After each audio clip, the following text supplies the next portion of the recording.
Hello to all my friends out there. Hi, you guys. It's me again. I hope everyone is doing okay, and I hope everyone is festive. Okay, I am trying, but I have these big, huge messes all over the house, so I have to address those. This video is more low-cost holiday gifts, and once you stockpile food, then you can start saving money. Okay, so let's go to the low-cost holiday gifts. Okay, the first one is a gift I got from my neighbor. So I took one of my decorative plates out. If you want to do a holiday gift, you can buy these so cheap. I buy these like for $1 at the thrift store. So let's see, I put it in my refrigerator so it would stay fresh. She gave it to me in this cute little holiday bag. That's a good idea. So let's see what is in here. It smells really good. Oh, there's a little piece of festive cake. This will taste really good. Here is another festive piece. I love this kind of cake with tea. She makes the best cookies. I think I had some last year. Here is another cookie. What I like about this is these are obviously homemade treats. And those always taste the best. So here is what I got. Festive holiday. So, you know, you can make treats. You can put some like foil in a bow, or you can put some saran wrap. So I'm drinking some jasmine tea.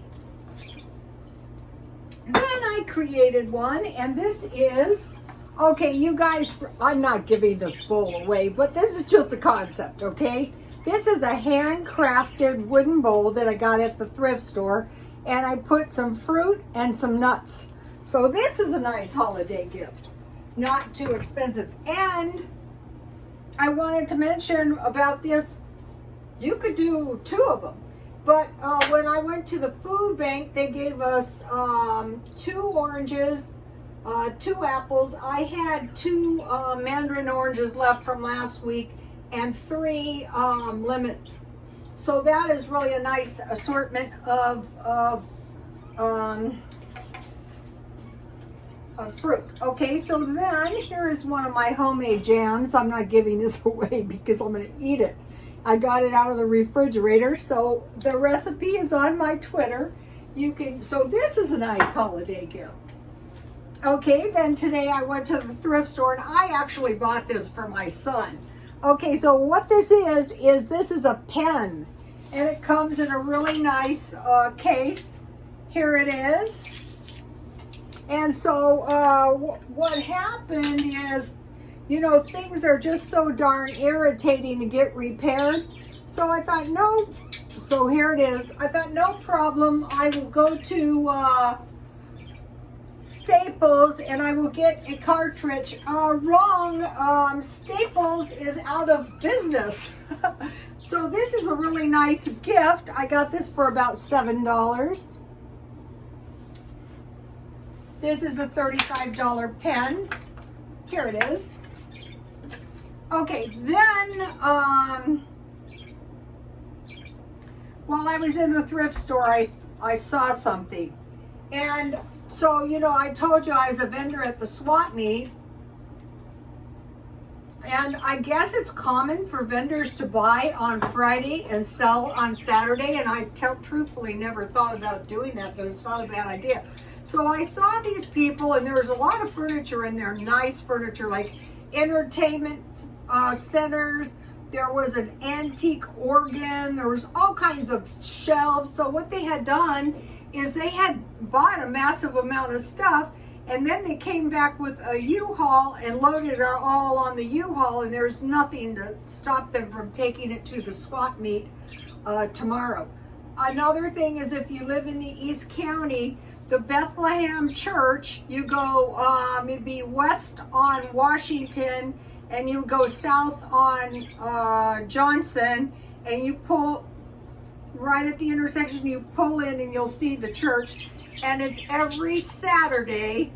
We're going to get into that every Saturday morning from 7 to 10. So if you need food, go over there tomorrow morning or next week. Okay, and then I had a girl at the swap meet approach me, and they had a U-Haul, and she said, we'll take anything you don't sell that you don't want. So that is a good strategy as well. Okay, so now let's kind of go to the next part. Once you stockpile food, then you can save money. Okay, so hopefully we have stockpiled some food, but if we haven't, we're going to. Okay, if you don't have enough money, Jan from New York City Saves Money got a city food box. I guess they deliver it to your house. So if you can't drive, figure out how to get one of these boxes or go to the places. We have the food pantry, the Adventist Church, the Salvation Army, the Bethlehem Church, the Catholic Church, just to name a few. And also on La Mesa Boulevard, there's a good church. It used to be 2 times a week, but I think it's 1 time a week. So you're going to get some food in your house, and then you're going to have money, and then you're going to be able to start saving money. So what you're going to do is you're just going to cut back on everything. So you have to have water. So today I refilled my water, just 1 gallon because I was lazy, at 7-Eleven for 35 cents, but I could have gotten it at 27 cents at Walmart. Food, you have to have food. Okay, I'm not cooking tonight because you guys saw last night that I bought 2 trays of chicken legs, so I'm having chicken legs with rice. And then today for lunch, I made a small salad, and it was lettuce, tomato, and it was radishes, and I put green olives and cheese on it. I want to show you something. I bought this cheese for 96 cents at Grocery Outlet the other day, and it's really good. It's vegan cheese, but it tastes delicious, and I put that on my salad with some salad dressing. And then I told you guys I've been eating soup, so I had like soup and salad, and I made the salad the night before, so the salad was ready to go. And the soups I like to eat are those you just heat the water and then add the soup, so that was easy. And then I bought some bread at the Mid-Eastern store, and I had my homemade butter. Also, I wanted to mention, here it is. I bought this cheese log at Grocery Outlet for $1. It's well worth stopping in there. So what I had was cream in my freezer, and it was frozen, and I made butter, and then I put it in the freezer. I just beat it with my electric mixer. And so once you start doing some of this stuff, you're going to be able to exist a lot easier. So I had my bread and butter and my soup and salad, and so that was a pretty good meal. So for dinner, let's see, I wrote a little note here. I'm trying to do some kind of meat and then some kind of vegetarian side, salad, vegetables. And I came up with one. It was Parmesan peas and rice with butter, green onions or dry chives with salt, pepper, and sugar. So that's a good vegetarian side. Or just any kind of packages of rice, potatoes, sweet potatoes. One of the sides that I love, maybe I'm going to make this tomorrow. I had an old-fashioned sweet potato pie, so if you guys are like me and you've stockpiled yams, that would be, and it was more like a savory pie, so it was perfect as a vegetarian side. Okay, enough on that. That's okay. So we have food, we have water, we have food, we have shelter. Okay, we have to have a certain amount of water, food, and shelter. Transportation. I was watching these videos on these people who have really prospered in a short amount of time, and one of the things they started controlling was transportation. Best way is don't go anywhere. Okay, I can't personally stand that because I was cooped up in a beauty shop all my life, And so I actually think I save money by being out of my house and in my car. And my car shows a lot of wear and tear on the interior, because for the past 2 years, I have been in my car a lot. I eat in there, I drive around. Okay, utilities control. What I am doing is I have these closets. I have several large closets, and I want to, in case of like some kind of attack, God forbid, or like some kind of no power, I want to set them up like little dwellings that I could live in for, you know, if it was freezing cold, I could put a little heater in there, heating a small area, because I have vaulted ceilings, which I love, but expensive. Okay, so we're controlling the utilities, the clothes. Okay, this blouse, what I do is, okay, let's say you go, okay, I need some clothes. Just go to the thrift store and buy some clothes. I buy these all day long for all week long. Some weeks I'll go, oh, I think I'll go buy a pile of clothes. So you might be going, how do you get so many clothes? Well, I buy piles of clothes at the thrift store, like this lovely blouse, and then I wear it for a while and I throw them in garbage bags and I sell them. And so if you need clothes, maybe buy just a couple, or, you know, to get yourself by. Okay, so now today, my son was a good influence on me. So what he did was he started reading these various books. I think it was on, like, I don't know, history, and he read 3 in one day. And I thought, I told him, you know, that is the best thing for your brain ever. And I told him, I am going to do that. And so, you know, I'm on this money saving thing. And for years, I was a student. So in our family, we've been known to read. So I went to the thrift store, and it occurred to me when I did this that these would be great Christmas gifts. Merry Christmas to me. So, okay, becoming vegetarian. These are $20 books. If you know someone that's interested in this, these would be a great gift.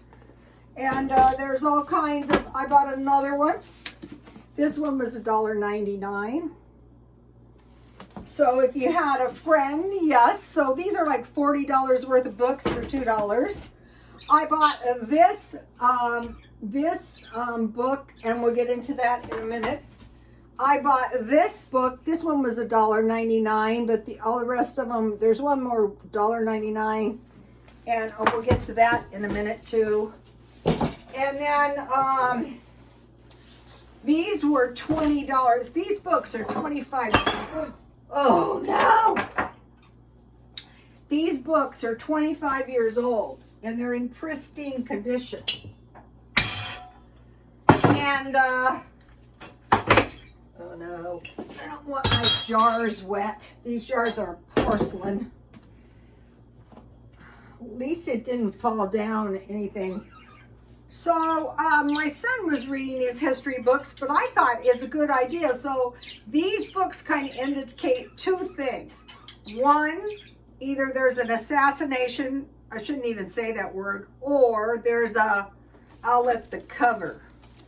So these were written by Bill O'Reilly, but the thing is, these books are written, I bought these for $1, so that you could literally read one a day, like the newspaper. And that's what I do. I gobble them up. And so like my son, I said, you would literally, and these would be a great gift too, not giving them away, I'm reading them. My son will probably read them when I'm done. Notice the common theme?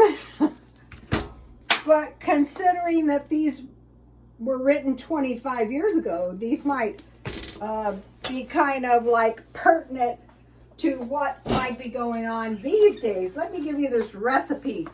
These are nice little stocking stuffers, but if some of you have in your stockpile salmon, potatoes, flour, salmon, onions, mushroom soup, and nutmeg.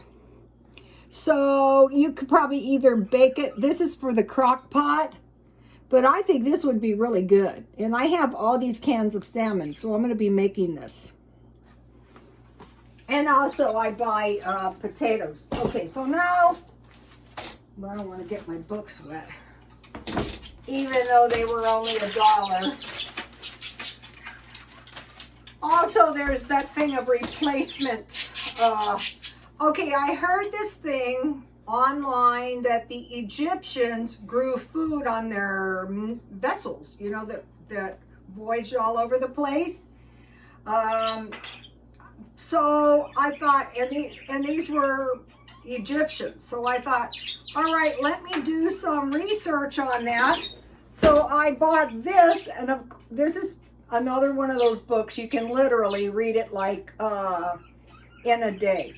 And it's got a lot of good pictures in it too. So so the Egyptians were known to grow food on a vessel, and I am doing the indoor garden thing. Okay, my seeds did not grow, and I think where I made the mistake is I should have just put them in wet paper towels and let them sprout so I could see what was going on. So, okay, so like in Egypt, the Nile washes land from the Nile onto the land. By the way, I've been studying, this is what I studied, the secret doctrine of real estate. If that fertile land comes onto your land, that is now your land. But anyway, so they don't have a need for fertilizer because they have this good soil. So what did they grow? They grew barley, emmer, wheat, vegetables, fruits like date and palm, flax. They had beer and wine. The rich people had better wine, processed oil from nuts and plants. So that would give us some idea how to survive. I always say I'll drink if like something horrible happens. I'll find a shack and I'll buy a shack and I'll drink bread and ale. But anyway, so we're thinking about what did these ancient people buy to survive? Okay, so now I looked up the 17th century. They would eat 2-month-old salted beef or salted pork, brined, and dirty water with tough crackers, sea biscuits, beer, and wine. Okay, and my family, they used to dry the meat. It wasn't dirty, it was dried. Okay, and the wealthy had the green grapes in Egypt and the red, and those were pressed and put in containers to ferment. Okay, now the English voyagers in the 16th and 17th century had meat, peas, oatmeal, biscuits, beer and wine, and then introduced by the Portuguese, rice and squash. So we want to be thinking about meat, peas, oatmeal, and biscuits. And only one problem was scurvy. So that's why I started buying like at the food pantry where they gave us the bag of oranges and the pound of Velveeta like cheese. That would be dairy. So I started making sure I have that. So what I started doing is making food boxes for a month. And then after Jan from New York City saved money, I did one for a week. So I did 2. You guys, stop. I did 2 month-long videos and 1 week long. Okay, so finally in 1734, a Dutch physician, Jonas Bachman, kind of discovered the scurvy. Remember the limeys? They had limes. And then Vasco da Gama, 1497, the Portuguese physician, figured that out. So we're going ahead and we're saying, okay, I've got to have citrus. Or Alexander the Great put vinegar, so don't forget that either, to protect the army from the disease. Back to the Egyptians. Cereals, barley, wheat, beans, lentils, chickpeas, fava beans, dates, figs, pomegranates, melons, grapes, honey, onions, cucumbers, garlic, lettuce, leeks, beans, lentils, and cabbage. So be thinking about, could I store this stuff or could I grow this stuff? And after all, the ancient people did. So, you know, there's a good a good chance that we could survive that way too. So I'm going to use my books, and then, you know, if something happens and there's no meat, what I think is the cost of the meat will go up, and so the people with money will be able to afford the meat, and the poor people won't. So now think about this saving money thing. Say, okay, if I have food in my house and I have a roof over my head, that's a good reason to be grateful. And maybe I should get an electric blanket, be thinking about how can I reduce the utilities. Today I think I spent maybe $1 or $2. I spent $10 on the books, but those will keep me going. Those won't keep me going for a long time. Those will just keep me going for a little while. But I'm studying real estate for a few months. I'm still studying real estate. So that is a good way to stay busy, keep your mind. So I told my son, when you learn this stuff, especially, I used to go to school and I used to go, it's cheap fun, which is true. But you learn this stuff, then a lot of times you are forever changed, because now you have secured this knowledge. The Egyptians to this day control a lot of the trade route. A lot of it goes to the Nile River. So I am kind of looking into that as well. Plus vast stores of resources that they have. So the main thing we've got to have is food and shelter and heat these days. Transportation is a misery too. The gas is down now. So be thinking about some of this stuff. You know, if you want to give gifts, but you don't want to spend a lot, it's possible. And God bless you all.